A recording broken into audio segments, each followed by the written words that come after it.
It's Mo.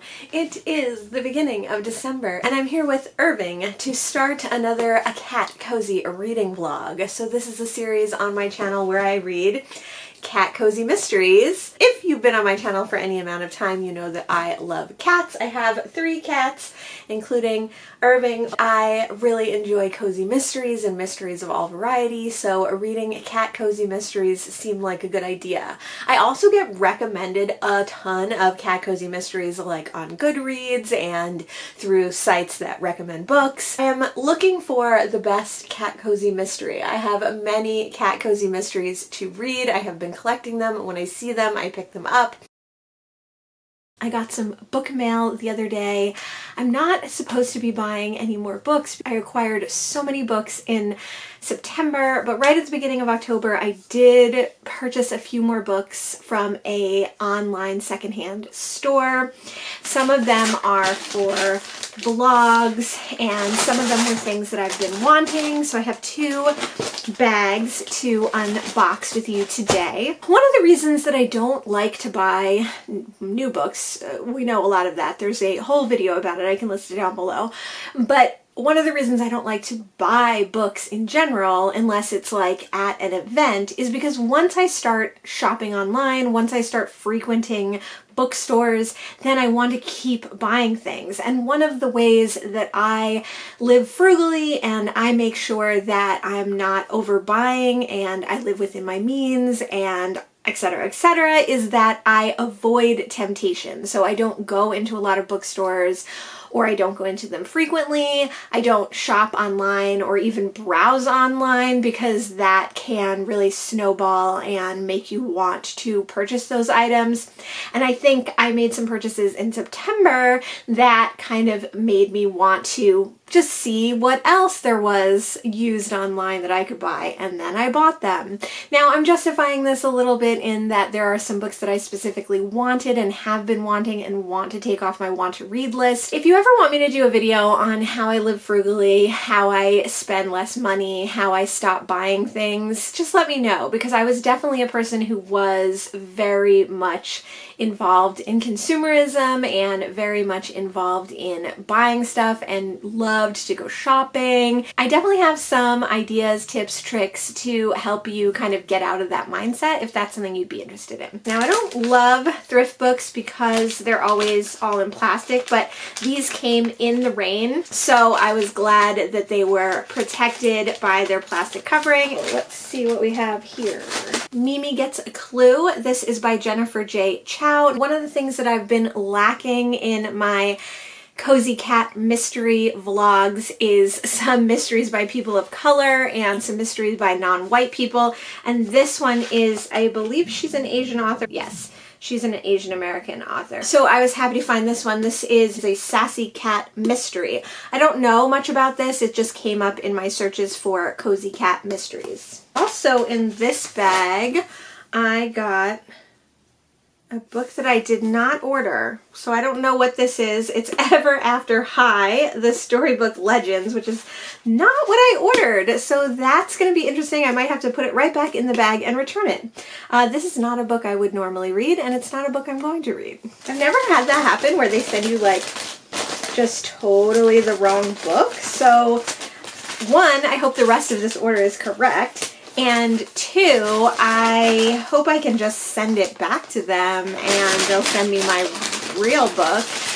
So I did end up picking up a copy of The Cat Who Ate Danish Modern because I couldn't find my copy and I'm already jonesing to continue with this series and I couldn't find this one free on any audio site. It's the second in the Cat Who series by Lillian Jackson Braun. I got The Mango Opera by Tom Cochrane. Now I read another one of his books a few years ago. I think it also has something to do with like fruit or something. It's a cozy mystery series series set in Florida. I picked up his book totally randomly at a book sale somewhere. I enjoyed the book that I did read, so I wanted to go ahead and try the first in the series to see if I wanted to continue with it. Next, I got Cosmic Clues. This is another cat cozy mystery, and this is by Manjiri Prabhu, and I believe this is an Indian author. Yeah, so this is an Indian author, just really wanting to get some more cozy cat mysteries by people of color. Next, I got the number 2 Feline Detective Agency by Mandy Morton. This is another cat cozy mystery, and it was blurbed by P.D. James, so we love to see it. And then I also got another Helene Hanff, Apple of My Eye, A Personal Tour of New York. And there are photos in here as well. So I've been working my way through all of Helene Hanff's work after reading 84 Charing Cross Road. I then read The Duchess of Bloomsbury Street, which is kind of the sequel continuation of that story. Those were the books that I recently purchased. I did get a book that I didn't order, so I'm missing a book, so I'll have to look into that and I will update you when I find something out about it. That day, after I did my little unboxing with you, I contacted them and they were like, oh, no worries, we'll send you another one right away. And they did, and here it is. I still don't remember what this was, but let's see which book I ended up getting. Curiosity Thrilled the Cat by Sofie Kelly. Another cat cozy mystery for my cat cozy mystery vlog series. So we have quite a few. We're going to stop getting cat cozy mysteries for a while because that's a lot. 2 cat cozy mysteries that are constantly recommended to me on Goodreads, and that is Cat About Town by Cate Conte and Curiosity Thrilled the Cat by Sofie Kelly. Since I don't have an owned TBR on Goodreads, it doesn't know that I already have them, so these are the 2 books that we're going to read in this vlog. The first one that I started with is Cat About Town, a Cat Cafe mystery number 1. I'm 55 pages in. I just started it this morning. This follows our main character Maddie, who returns to her hometown on a small island off of Massachusetts, unfortunately to attend her grandma's funeral. Maddie's family has lived in the town for many years. It's where Maddie grew up, but now she is an entrepreneur living in San Francisco, and although she is obviously distressed at the reason that she came home, she was able to spend time with her grandma, and now she's able to spend time and live in the ancestral home with her grandfather for the remaining time that she's on the island. This is a very typical summer island. Lots of tourists are starting to show up. I think it's just before the summer season, but people are already starting to roll in, so it has a lot to do with beach towns and tourist life and all of those things, which is very familiar to me since I live in a beach town in New Jersey. And it's something that I do enjoy in cozy mysteries because there's always a set group of people who live in this town, the oddballs, the interesting people, the gossips, etc. And then there's always also this influx of tourists and random strangers. Or are they random strangers? A lot of times in cozy mysteries, they're people who have some connection with the town that we're not sure about, end up coming back to the town. A nice take on like the British murder village kind of story where everyone in the small village has motive and something to do or something to say about the murders. These kind of small beach towns do have that interesting community aspect, so I think they definitely make for good cozy mysteries. The cat in Cat About Town is a orange tomcat who Maddie originally sees at the burial at the cemetery. She tries to meet the cat at that time, but she reunites with him again later, and strangely this cat seems fine with following her around town. When the cat takes off, unexpectedly, Maddie takes off after him, and together they discover a dead body. That's how far I am into this. It's definitely got all those aspects, like I mentioned, the small town, and Maddie is a cat rescuer, so that puts an interesting spin on it and why she's so attracted to cats. She has a best friend who works for the newspaper. Her grandfather was the chief of police for many years. Her father is a doctor on the island. You know, there's all the setup ready to go.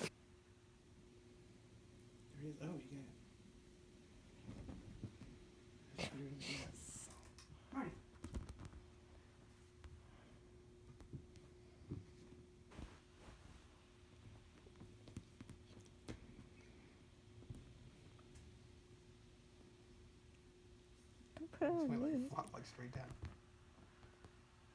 am about 2/3 of the way through Cat About Town, and it's a pretty standard cozy mystery right now. We have a young girl returning to her New England home. Of course, she runs into her ex-boyfriend. She runs into a few cute new men who have started businesses in town, and everyone seems a little bit interested in everyone else. There hasn't been any real romance, but she does have 2 dates at the moment with 2 of the 3 young men. Her grandfather has admitted to her that his house is falling apart and he doesn't have the money after his wife has died to fix it. The person who was bullying him and trying to get the house from him dies. Of course, her grandpa comes under suspicion of Frank, the leader of the Chamber of Commerce and Small Business Community's murder.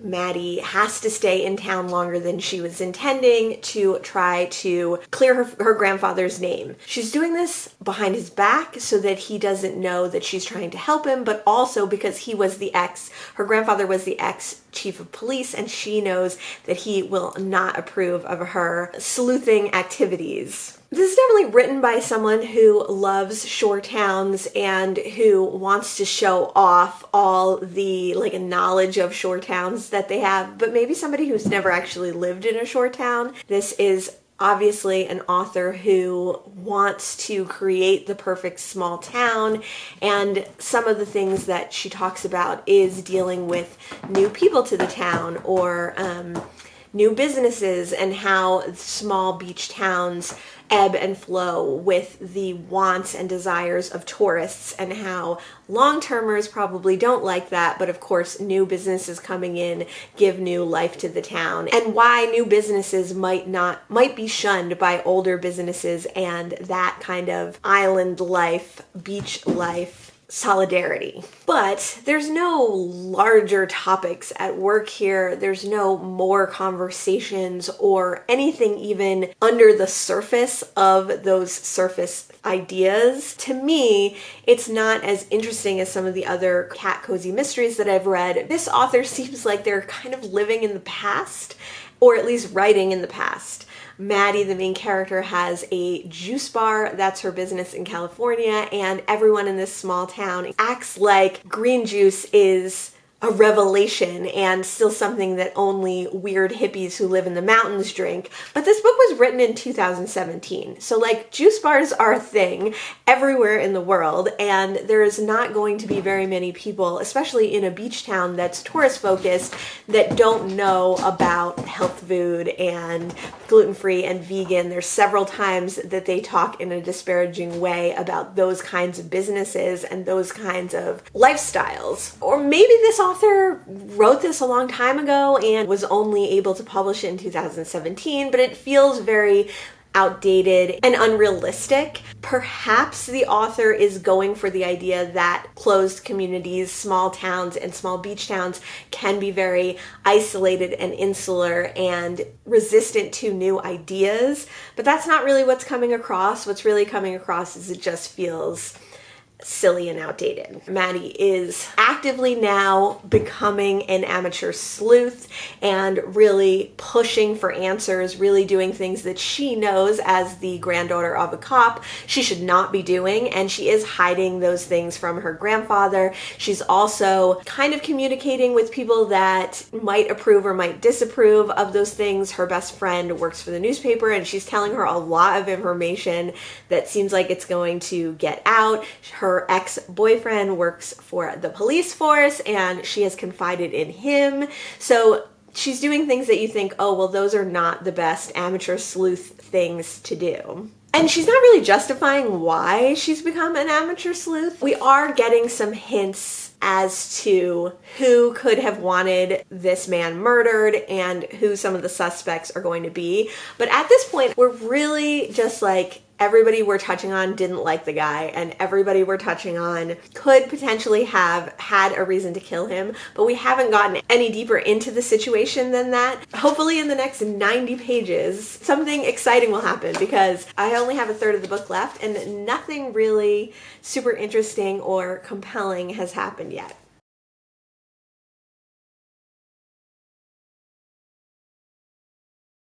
I have finished Cat About Town by Conte. This was your very typical cozy mystery, nothing really to write home about. There were some other crimes that happened which I was surprised. I thought really it was going to just be the one murder and that was it, but some other crimes did occur. A little after halfway through, we're introduced to who we know almost immediately is going to be the killer, and then of course that is the killer. There was no way for a reader to figure this mystery out by themselves except basically being told by the author, and then you had to wait quite a while to find out the results of that problem.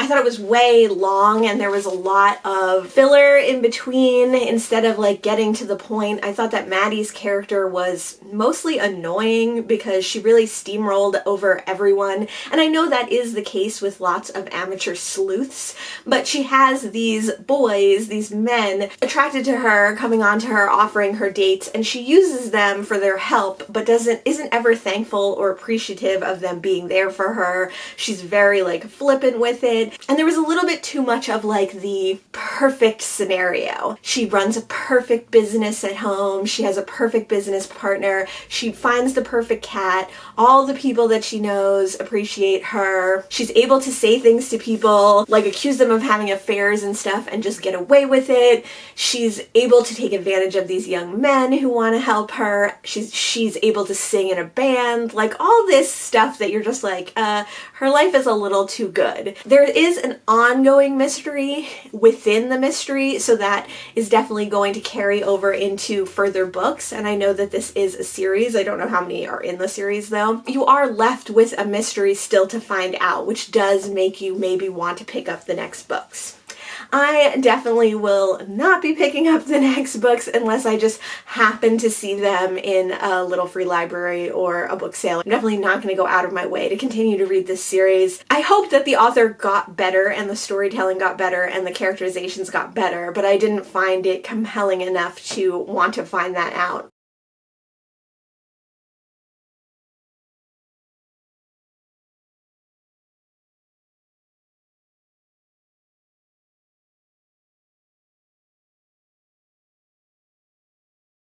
It is the middle of, actually, it's towards the end of January, and I have finally started the next book for this cat cozy mystery vlog. I started Curiosity Thrilled the Cat by Sofie Kelly. I actually started this book a couple of days ago, and I've been flying through it. I'm about halfway through. Curiosity Thrilled the Cat follows Kathleen, who after a nasty breakup moves from Boston to Minnesota and takes a 2-year position at a small town library, updating its systems and its catalog, and all this work is sponsored by a rich man whose family has lived in the area for a very long time. One of the first things that happens to Kathleen when she moves to Minnesota is that she stumbles upon a mysterious old rundown mansion. No one in the town will talk about it, but as she's looking through the grounds, she noticed that there is a colony of stray cats there. 2 of the cats follow her home and won't leave her side, so she adopts them and names them Hercules and Owen. We start the story where Kathleen has been in town for about half a year now. She's working on the renovations and she's finding it more difficult than she anticipated. Partly because she's much more homesick than she thought she would be. Partly because she's second-guessing her decision to uproot her whole life, change her hairstyle, move across the country, and start a new job. And partly because the renovations on the library aren't going quite as planned. There's been quite a few incidents where Kathleen herself has come into danger. The contractor isn't cooperating with her. She's nervous to talk about it with her rich boss, but luckily she has found a community there, not only with Hercules and Owen, but also with her neighbor, who has encouraged her to join the local Tai Chi club, and they do Tai Chi once a week together. The instructor of the Tai Chi has quickly become one of her BFFs. Although her life in Minnesota is not exactly what she was expecting and not as easy as she was hoping, she is making friends and she is developing community. Our mystery starts when a big shot conductor who's come into town to perform in the local music festival is at Kathleen's library, and they have an altercation. When the next morning the composer is found dead and Kathleen is the one who finds the body, of course she comes under suspicion. We all know that she didn't commit the crime, but we also all know that she's going to try to discover who did. Kathleen is like really starting to investigate, and something that I didn't realize about this book, although I should have because it says Untitled Cat Mystery, is that there is magic in this book and the cats have magical abilities. So they are helping her solve the crime, but they are doing it partly through these magical abilities. One of her cats shows up unexpectedly at the library and causes a kerfuffle with the conductor before he dies. One of them follows her there and picks up some clues. One of them can walk through walls. One of them is invisible. So we're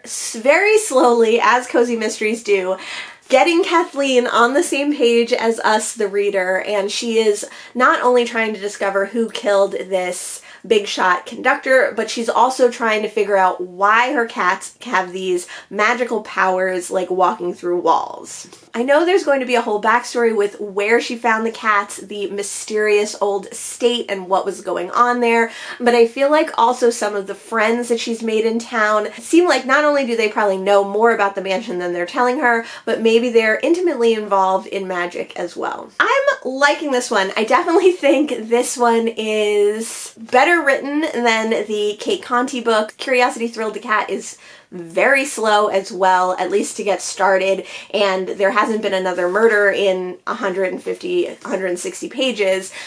I do think that this one's more interesting and more compelling. An issue that I am having with this book is that there aren't many descriptions of the characters, so I know a little bit of what Kathleen looks like, but I don't know how old she is. I can't quite figure that out. I know some of the people she's talking about in town are going to come into play in the mystery or in the overall series, but because they're not overly talked about and not overly described, and because they're not main characters, I'm finding it hard to distinguish which person is which. She has a general handyman who she really, really likes, and I have no idea whether that's going to end up being like a love interest or if it's like a 60-year-old black man. Like, I don't know. So whereas I do enjoy in Cozy Mysteries not focusing especially on the body types, bodies, and not sexualizing the characters, I do wish there was a little bit more description and a more distinctive nature to what each person's character was, so that I could remember who they are when they come back up after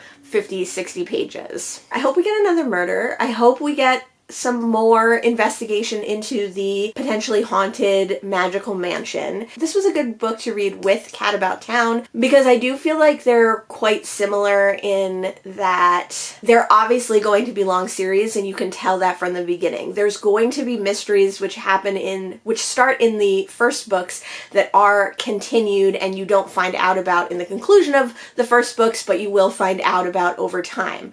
I like that. I like that it's setting up for a series and it's not like surprising us with the series at the end, but I do wonder, with only 150 pages left to go, what is going to get resolved besides just the murder. And similar to Cat About Town, I think that we could have like quickened up the pace. We could see more of the mystery developing earlier on, or we could have had a shorter book. And so I'm going to continue to read Curiosity Thrilled the Cat, and when I read some more, I'll let you know.